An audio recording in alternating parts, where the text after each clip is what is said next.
The following are strategies that teachers can use to provide equitable opportunities for success to students with multiple intelligence disabilities. These tips are broken down into several possible areas of student needs. Remember that it is not necessary that a student with a mild intellectual disability will have needs in all of the following areas. General tips. Always identify and celebrate the strengths of the student. Use both direct instruction and support to help the student move towards self-assessment, goal setting, self-monitoring, and self-reflection. Provide student with preferential or appropriate seating to suit his or her needs. In some cases, this may be wherever there is the least amount of distraction. For example, away from windows and doors or near the front. Tips for behavior. Implement buddy systems, peer tutoring, or a circle of friends, or recess support to create a sense of support for the student. Teach the student and the class as a whole self-advocacy skills, for example, asking for help, explaining strengths and weaknesses, and explaining needs. Reinforce positive behavior. Post-classroom rules and consequences. Tips for organization. Teach the student the use of personal organizers, for example, a personal timetable, use of color coding to distinguish between ideas, a checklist for supplies and readiness behavior, a homework journal or communication book.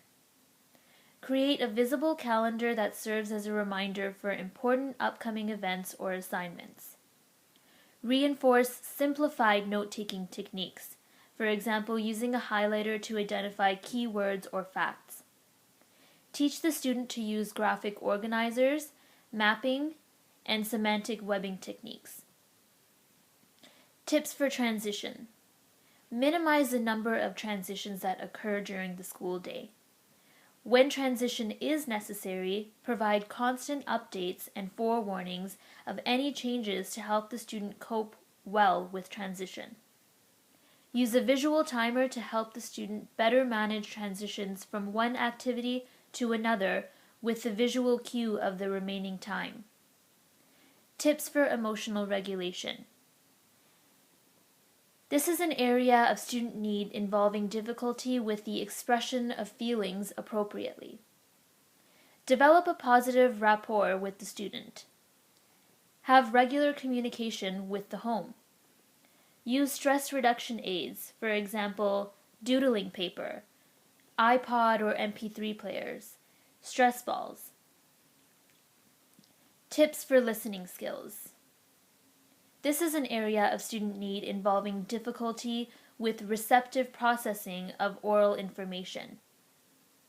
Pair oral instructions with visual ones, such as writing or symbols or pictures.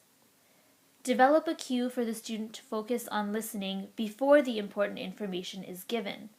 For example, you might say, "Stop, look, and listen," or you might turn the lights off and on again.